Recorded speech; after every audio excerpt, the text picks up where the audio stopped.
You're at the dinner table on Easter Sunday, and your weird cousin Eddie, ready for another religious debate, says to you, "How can you even believe in a book that contradicts itself? I would never be so foolish to do such a thing."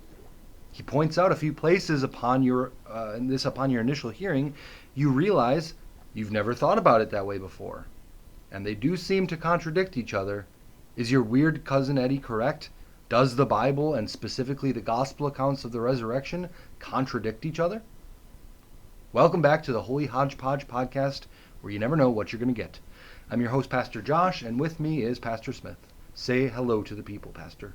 Hello, and I do have to ask, why do we still invite this guy, Cousin Eddie? He seems like he's always arguing with us. That is a great question. You can't choose your family. But you could accidentally send the invite to the wrong number one year. I'll have to remember that. So I've been inviting him for years, and I don't have to be? Is that? Yeah. New number, who dis? Today is episode number 17, and we're going to talk about, do the details in the 4 Easter gospel accounts contradict each other? Now, I want to start off by saying this is a topic that I'm sure that some of the people listening have never heard of or thought about before. But I think that,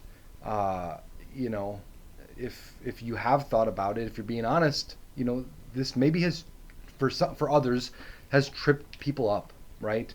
I think, especially in the age of social media, where you get a lot of stuff in front of your face, you're more likely to come across something where it's like, I'm going to debunk Christianity in 3 minutes, and or whatever. So this is obviously not meant to upset your faith, but to, how do we wrestle with some of these things where do the atheists have a point, right? Because this is one of those things where atheists, this is kind of like a gotcha. This takes out all the credibility because there are different things in the 4 different accounts of the resurrection. So therefore, it undermines the entire credibility. Do you think that that's the case, Pastor?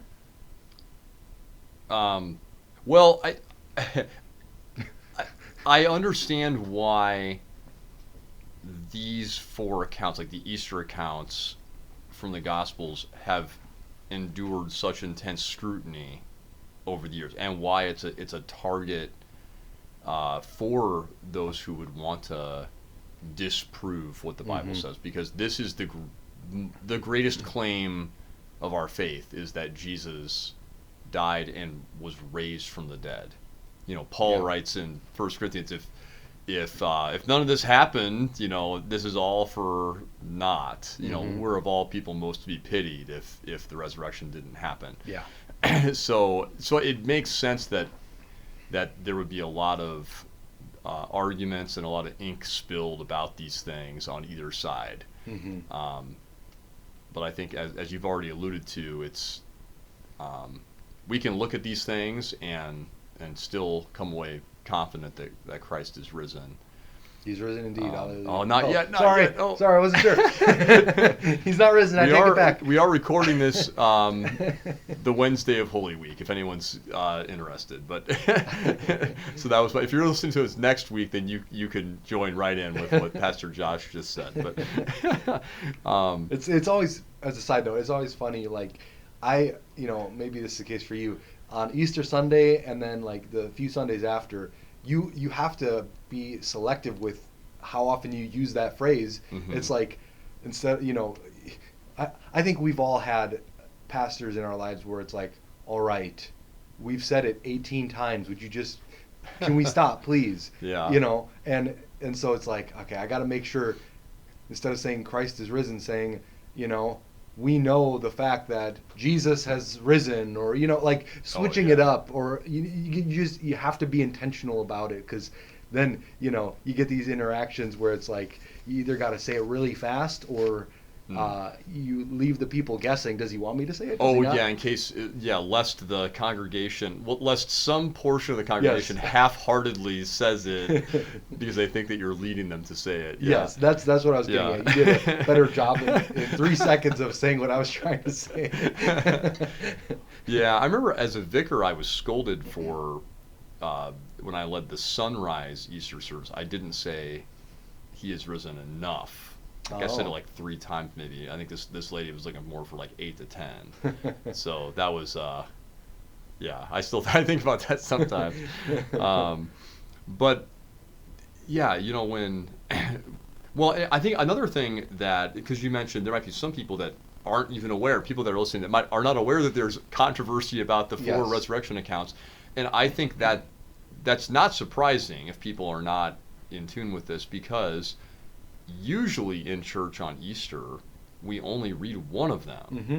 So you hear the one, and you're like, that's how it happened. And then maybe the next year, because that is kind of how it rotates a lot of times. It's like one year you read the Matthew one, and then you read the Mark one, and then you read the Luke one, and then maybe John gets sprinkled in there.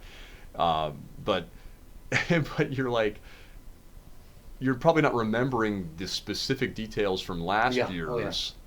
And usually, like if we're reading, even if you have like a Bible reading plan, it's probably one gospel at a time or something. So you're not usually examining the 15 verses against each other all at once, Right. which we're gonna try to do some of that today.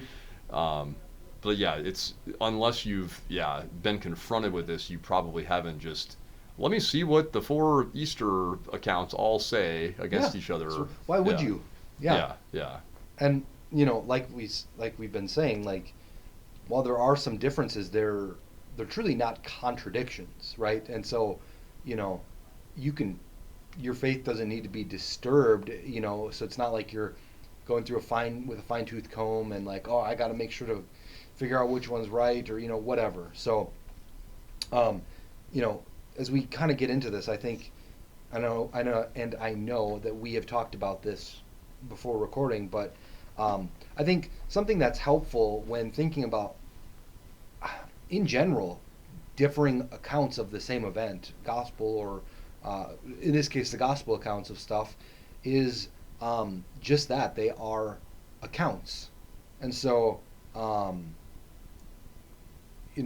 think about like if there was a car accident and 20 people witnessed it. Well, 20 is a lot. Let's go with 4 because there are 4 gospels.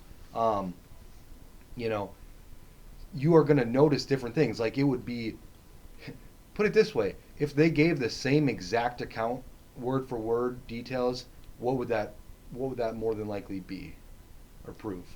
They were in on something, maybe they were coached to say something a certain way, they're trying to, we got to get our story straight to tell this lie or something. It's more like a coordinated thing. Yeah, it's like if all my kids report the same thing, that happened, how this thing got broken. I'm like, I'm not buying this.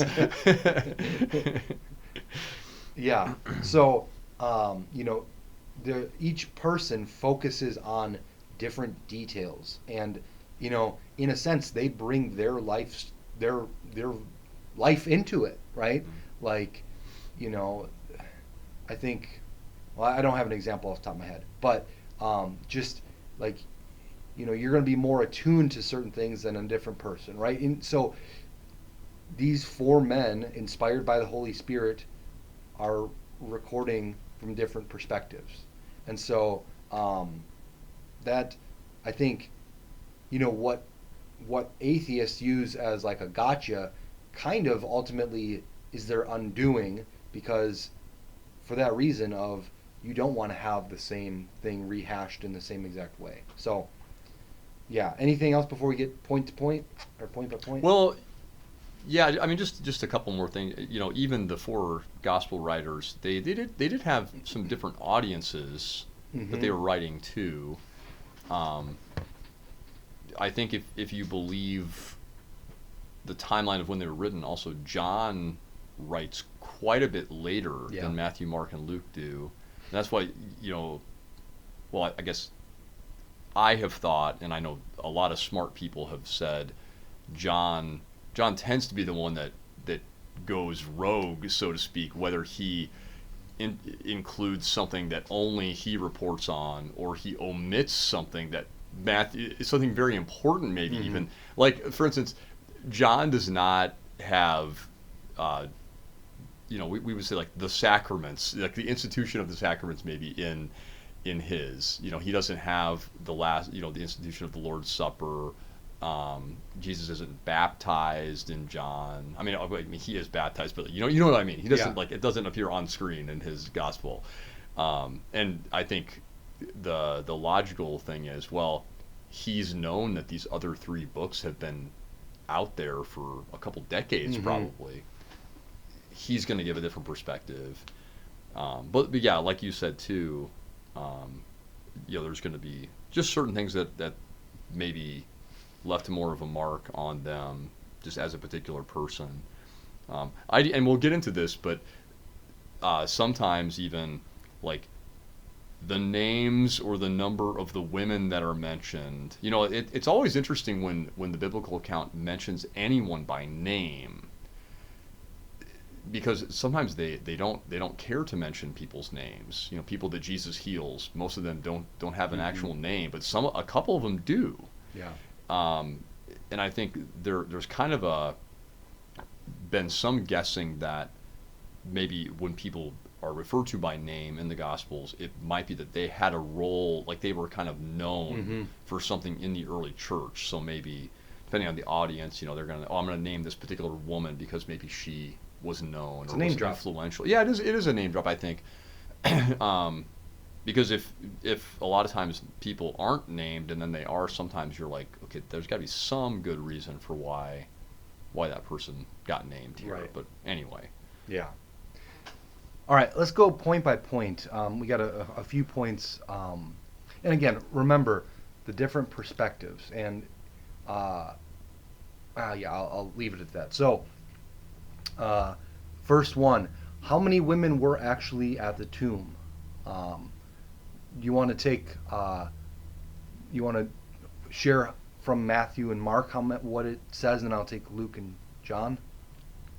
So Matthew, there's too many people named Mary, first of all, but Mary Magdalene and the other Mary. So we've got 2 from Matthew, and then Mark is saying Mary Magdalene, Mary the mother of James, who presumably is the other Mary, and Salome. And then in Luke, Mary Magdalene, Joanna, Mary the mother of James, and the other women. And then in John, it just says Mary Magdalene. So, do these contradict? How many women were actually at the tomb? This can't be trusted. Was it 1? Was it 2? Was it 5? Was it 20? Yeah, and I guess, sometimes we will be somewhere and we'll talk about, well, who was there, and then we might list off some of the people that were there, but it's not that we're trying to give an exact accounting of the entire group of people that are there. I think that's probably what's going on here. I tend to believe that whichever gospel writer lists the most number of women being there, that's probably the right answer. Just because that would be a contradiction if one is saying literally there was just this one or these 2 people there, and then Luke is like, no, there was a whole gaggle of women there. And that's really not what's going on here. Like it's not the case that Matthew wrote his gospel and then Luke's like, this is trash. He's got so many things wrong. That's why I've got to write mine, because Matthew got so many things wrong. I've got to set the record straight. No, that's not what it is. Right. And that's not what's going on here in the Easter account too. I think that there had to have been some reason why the gospel writers who report fewer women being there just thought, for whatever reason, this woman or these women are just more noteworthy, and I'm going to report on their presence there on Easter morning. So I don't think that one is too troublesome. but maybe for some people it is. Yeah, and I'm just looking up. For example, you just earlier mentioned about John being the last one to kind of be written, and him knowing, like, you guys know a lot of the details. Well, he's the one that has the exchange with Jesus and Mary Magdalene, right? And so, that's highlighting, like, so it's kind of like, I know you guys know Mary Magdalene was not the only woman there, Yeah. right? But I want to, for how I'm sharing this from my perspective, I'm going to focus on just Mary Magdalene, and I'm going to tell you about Jesus coming to talk with her specifically. So yeah, it's nowhere, like you mentioned, nowhere does it say there were only Mary Magdalene and the other Mary. Yeah. Right. Yeah. I think, man, that would be a contradiction that I don't think we'd be able to overcome. But it doesn't. Yeah. You'd start to have more concerns about that. Mary Magdalene was definitely there. We know that. Yes. Because she goes 4 for 4. Yeah. But that's a good call out though. John does give this, this extended scene with Mary Magdalene and Jesus, and it's because that none of the other three do. So I think he thinks, well, here's my sort of like my unique contribution to the account, because this is important. And some of these things, they would have been, even though we're in a time where lots of things are being written down now, that there's still a lot of oral passing down of, oh, well, here, this is what Matthew wrote down, but we all also know this side story and this other thing that happened that day that was just probably very well known in the early church. Right. And then John is like, well, I'll just officially write down this one too. Yeah, exactly. So. All right. So, when did the women actually arrive at the tomb? Because it's, in Matthew it says, now after the Sabbath, which, remember, Sabbath is basically Saturday, toward the dawn of the first day of the week. So, dawn, when sun rises on Sunday. Mark says when the Sabbath was passed. What do Luke and John say, though? Yeah, Luke says on the first day of the week at early dawn, and then John on the first day of the week, Mary Magdalene came to the tomb early while it was still dark. Okay, so this is kind of a subtle one that people have raised, but in John, while it was still dark, that's kind of the one detail that is different. Because, Matthew, Mark, and Luke say toward the dawn of the first day of the week, when the Sabbath was passed, at early dawn on the first day of the week. But then, Mary Magdalene, while it was still dark. So, how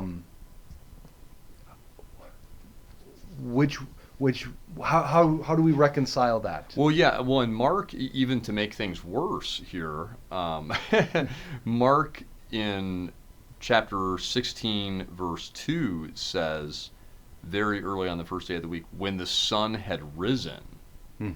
This is S-U-N, sun. But there's probably I'm sure some good pastor has done some work with that before. So it's like, this is one, this is the little peek behind the scenes. This is one I was not familiar with this contradiction until recently. I was more familiar with the women, and then we'll get to the problem with the angels here in a little bit. But yeah, this one it has not shaken my faith. I'm still gonna remain a pastor. Oh, good, good. But yeah, I think. One of the things that we talked about, and shout out to Pastor Bugler, I guess, for contributing to this conversation, accidentally almost, saying that maybe factoring in travel time could resolve this apparent contradiction. Where I guess from the standpoint of, was it dark or had the sun risen when they left their home to travel to the tomb, or when they arrived at the tomb? It doesn't really say either way. Right. Yeah. Yeah, and so I think that's, is one of those where does it perfectly say, that solves it, or that, resolves the conflict? Maybe not, but I think that certainly does give a good solid explanation, Mm-hmm. right? Like if you leave for work when it's still dark out by the time you get to work, the sun Mm-hmm. is starting to rise. When did you leave for work? Or just ways of Yeah. talking about it. Like Mm-hmm. that's Yeah. it's not it's not hard to see by any Mm-hmm. means. And it, again, similar to how with the women at the tomb, it doesn't say it's not exclusive, right? Like, it was only these women. Mm-hmm. Well, then there's a contradiction. It's not like, well, she went there and arrived at the tomb when it was still dark. It doesn't say that. Mm-hmm. So it's kind of a way of talking almost Yeah. about like the travel. Yeah. Yeah, and I think 2 miles is a pretty solid Mm-hmm. estimated distance. Bethany, which was usually Jesus' I don't know, home base of operations, like when he was in Jerusalem, it appeared that he was going back and forth between Bethany. That's where Mary and Martha and Lazarus Mm-hmm. lived. And it says, elsewhere that Bethany was about 2 miles away from Jerusalem. So 2 miles, yeah, certainly, I don't know. It seems like 15 minutes to walk a mile is a kind of a normal pace. Yeah. I mean, obviously people can walk faster than that Mm-hmm. if they're walking briskly for some good exercise. But if you're carrying things, Yeah. supplies, spices, whatever, maybe you're going a little bit slower. I guess what I'm getting at is you could easily leave someplace, and then 30 minutes later, the sky could look a bit different than when you just set out. Mm-hmm. And I will say,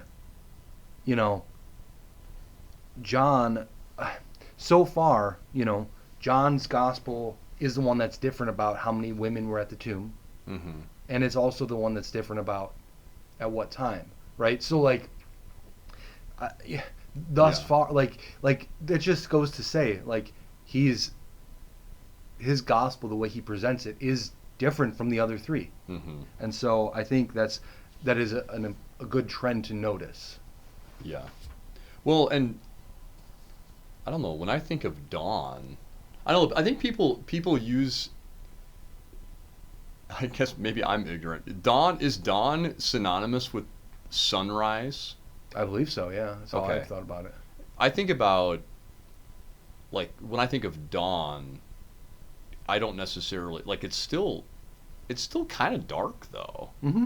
I mean, so yeah, it could just be a little bit of a different verbiage, I guess. But you're right though. John is kind of a bit of the outlier, with the first with the first two things we've talked about so Yeah. far. Keep John in your Bibles. Yeah. All right. Moving on to the next one.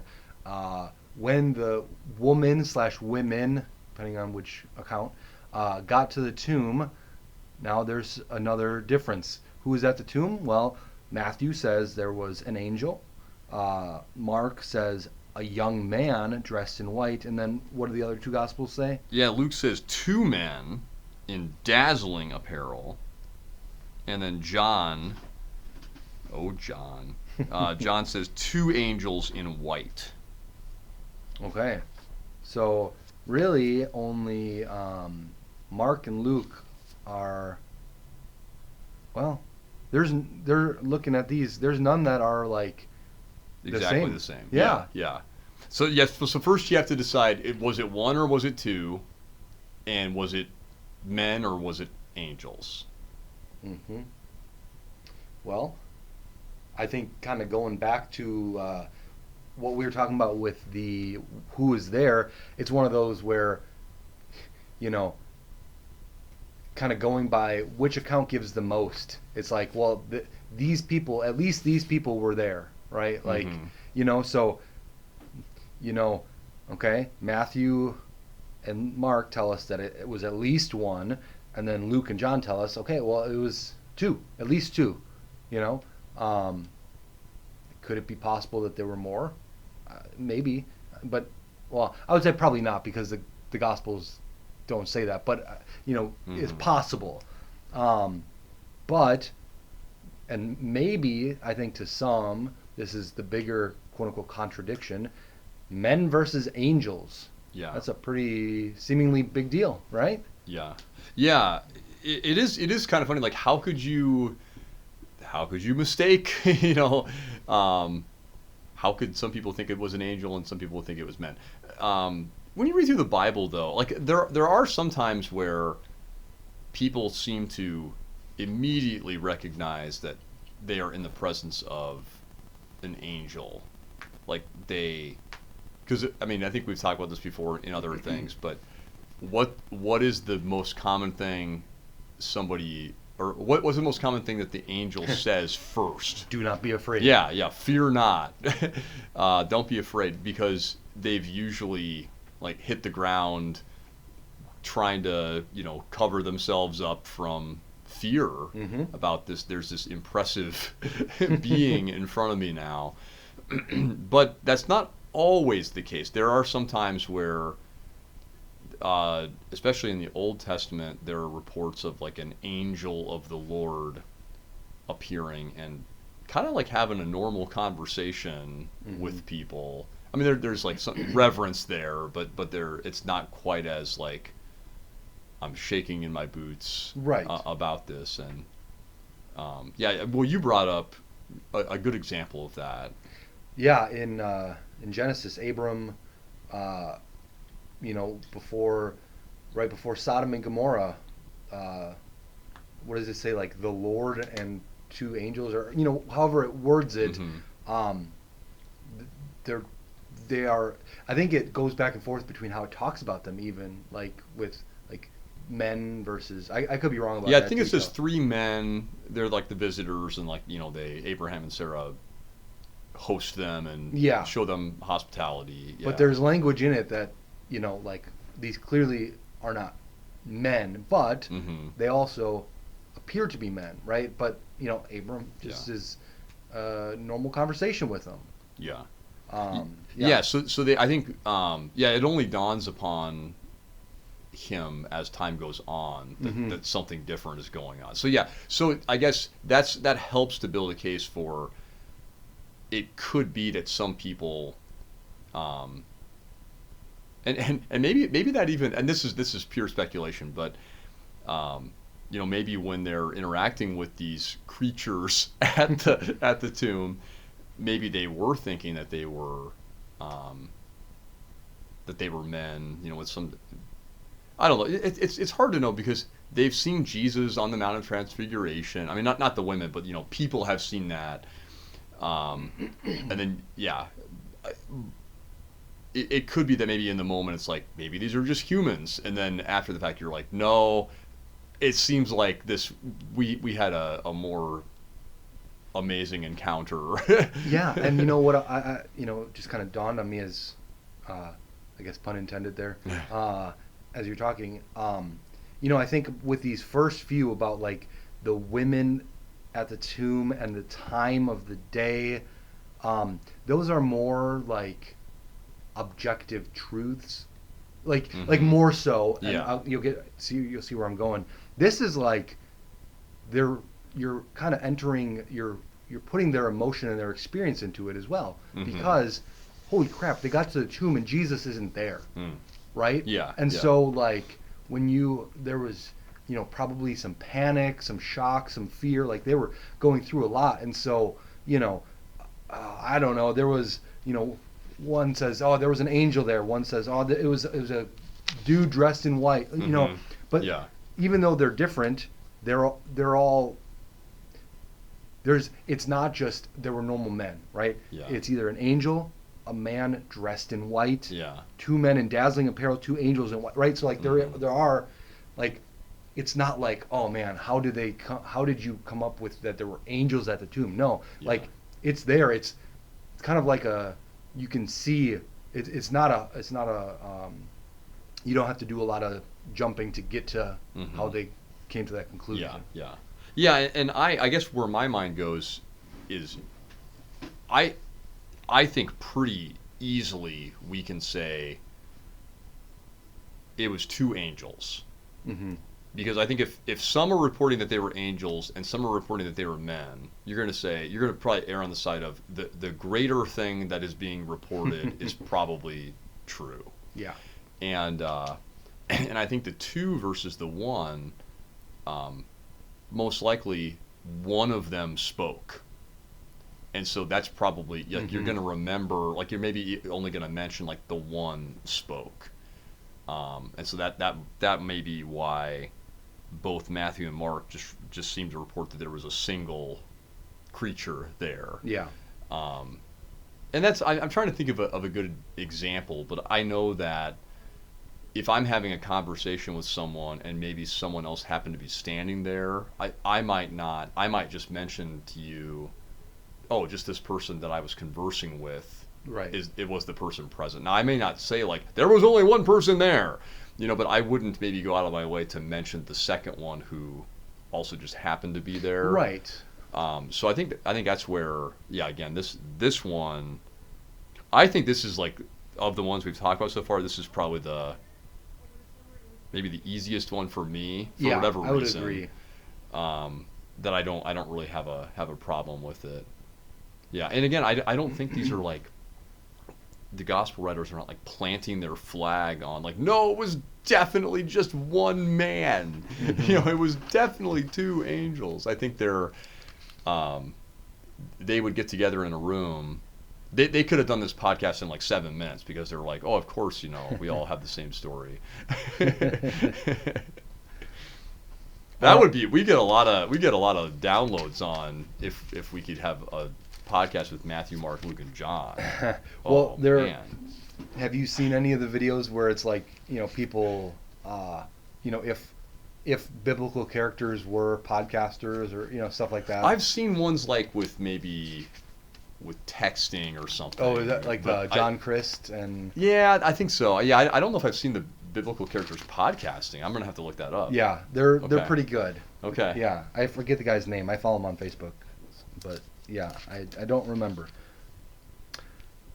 All right. So, going from maybe the easiest one of these to refute to maybe the most difficult one. Did the women speak about what they saw? And I think we can bring in the other two accounts, but I think kind of just focusing on, we'll just take a look right now at Matthew and Mark. So in Matthew, it's the women. So they departed quickly from the tomb with fear and great joy and ran to tell the disciples. But then what does Mark say? Yeah, Mark. And they went out and fled from the tomb, for trembling and astonishment had seized them, and they said nothing to anyone, for they were afraid. And then depending on, well, I won't go there. All right, those are opposites. Talking and not talking, those are opposites. So, in case you weren't aware, you listeners, so what do we make of that, right? Because one, it's and even tonally they're very different, right? They departed with fear and with great joy, ran to tell the disciples, and then in Mark, for trembling and astonishment had seized them, and they said nothing to no one. So quite the opposite in tone, but also in seemingly in the message. So, did they? Yeah, and Did they not? I think there is a way, if you really want to, if you're feeling the pressure, you could deal with Mark and think, well, at least for a little while, maybe they didn't say anything to anyone. Um, like I don't know if I actually believe any of the things I'm about to say, but but it's like they're walking back and they're afraid, and so maybe okay, they're not really talking about it. I could see that. Honestly, Yeah, I could. like you're kind of just In shocked. shock. Yeah. But then, maybe you're also passing by other people on the way back to the house, and you're not. Whereas, like, normally, if you saw something really crazy and someone else was walking that direction, you'd be like, hey, just so you know, there's, there's a pack of wolves back there that are, or like, it's like something crazy has happened, Yeah. You might want to keep that in mind. So maybe it's referring to that. I mean, because clearly they did tell people. Yeah, it's not. This, I think, Yeah. is another one of those distinctions. It's not saying they never spoke again, right? They took a vow of silence Yeah, for the rest of their lives. right? They joined a monastery. Exactly, because like obviously they spoke again. It's just a matter of Yeah. how long, Mm-hmm. right? And I think Mark kind of this I think is where you see a little bit of and you get this with John, like splashes of what they're trying to do with the purpose of their book, Mm-hmm. right? Because and I wasn't going to go there, but I will. I'm going to open this can of worms, and if Pastor, if you think this isn't a good idea, it'll be deleted. It'll be scratched from the records, so no one will ever hear this, anyways. But in Mark 16, there is, if you look in your Bible, there's a section where it says, I don't have it pulled up, but it's like some of the earliest manuscripts say do not have, what is it, verses 8 and the following? Verses 9 through 20. Okay. Yeah. And so if you, and I won't say which way I would go, but if you take it that okay, this is where the Gospel of Mark ends. They said nothing to no one for they were afraid.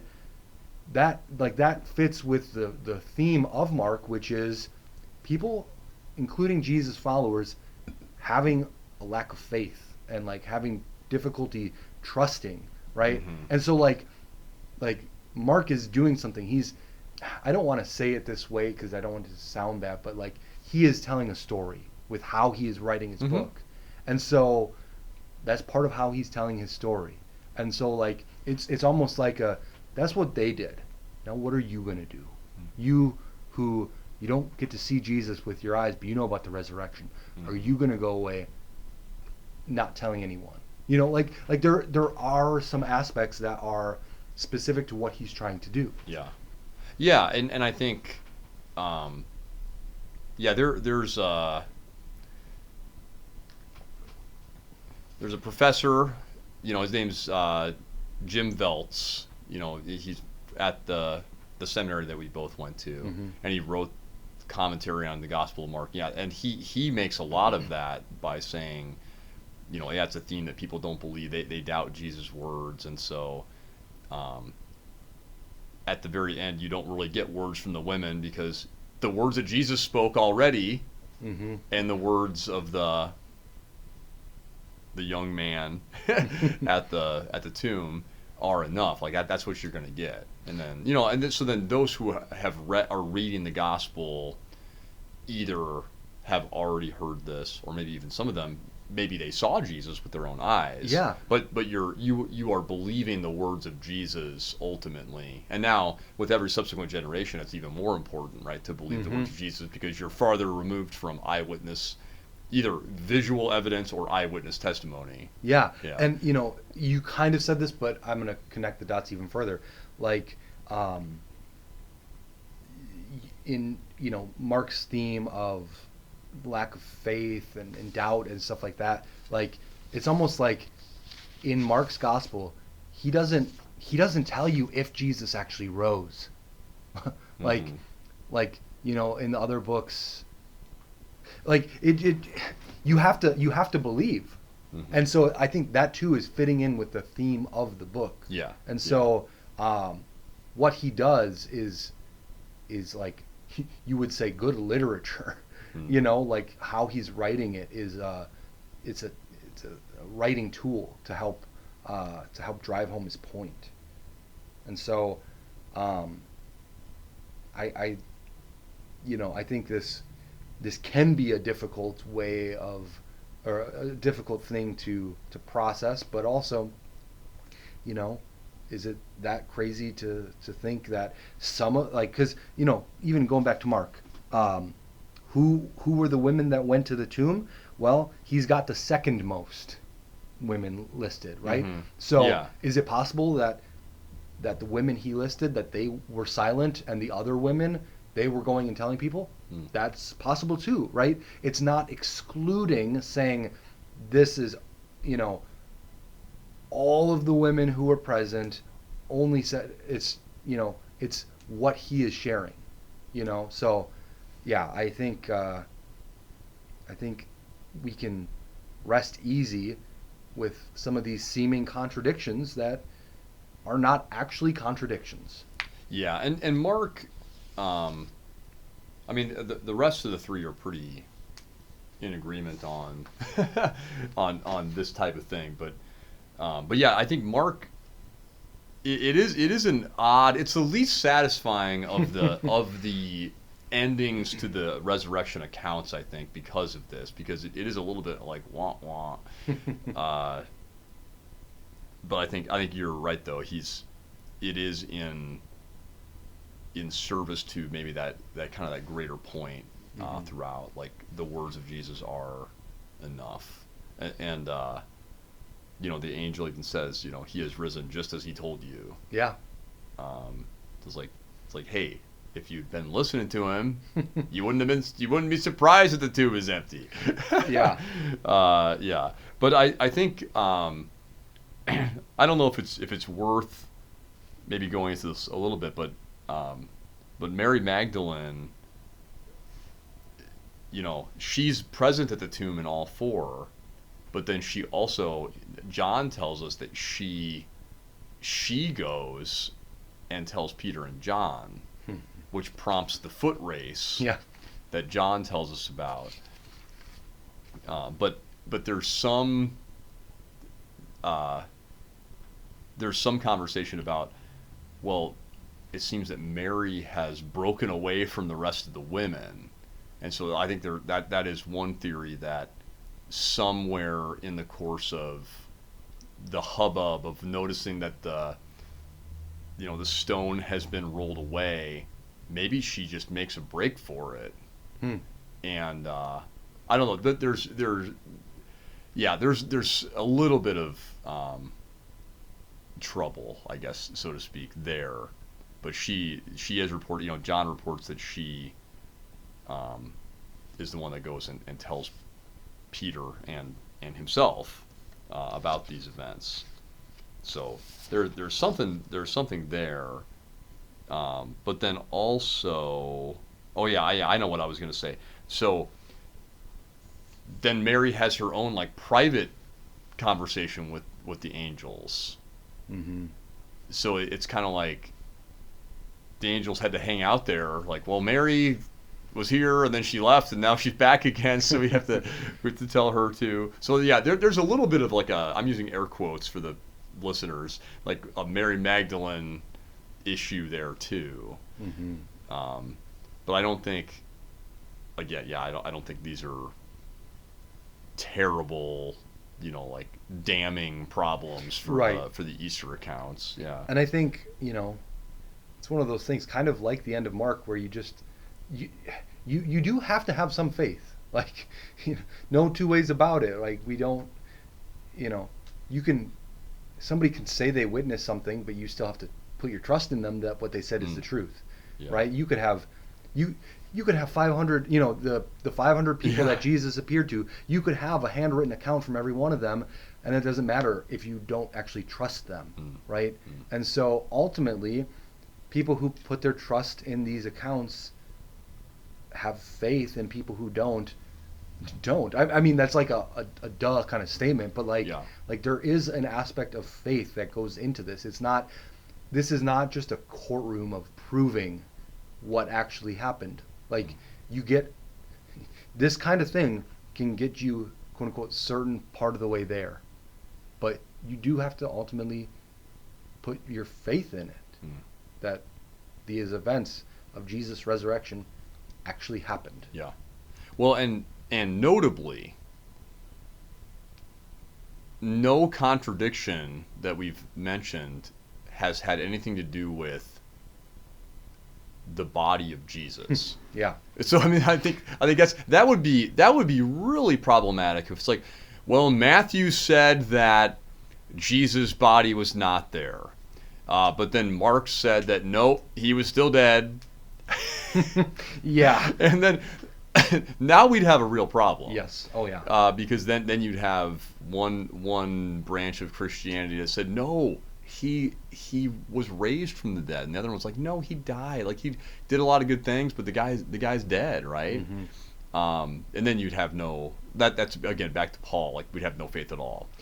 Yeah, it'd be a different religion. As you're saying that, Yeah. plenty of other religions believe Jesus was a good guy, did a lot of good things, Yeah. but won't go so far as to say he was the Son of God and raised from the dead. Mhm. So Yeah. yeah. Yeah. So we've got that is attested by all. Mm-hmm. And yeah, I think the as Paul writes again, 1 Corinthians 15. I mean, just a great defense of the resurrection. Yeah, there were hundreds of people that saw Jesus, and yet, yeah, we're not even talking about this today, but there are multiple post-resurrection appearances that Jesus makes to multiple different people, sometimes the same people multiple times, lest they thought they had a hallucination or something. Like, nope, this really happened. Let me reinforce that for you. But that's, yeah, the things that were, and I actually do kind of hope that some of our listeners are rolling their eyes over some of these contradictions, just having that perspective on, yeah, it's fine to talk about these things, but these are small potatoes. Yeah. Yeah, that's a good point. That if that is your takeaway, we concur. But I think it's good, just to be very explicit, I think it's good for Christians to be willing to have these kinds of conversations, to meet people where they're at, if they're having doubts, if they're wrestling with, oh, I kind of wish maybe some of the biblical accounts were just a little more cleaner than they appear to be. There's no problem with digging into these things and talking through them. You're not being a bad Christian. Right. We're not being bad pastors by discussing these things. I think quite the opposite, really. Yeah. I think that's a good point to end on. Well, thank you, Pastor Smith, for joining me, and thank you to the listeners. Be sure to tune in to the next episode of the Holy Hodgepodge, where you never know what you're going to get. Goodbye.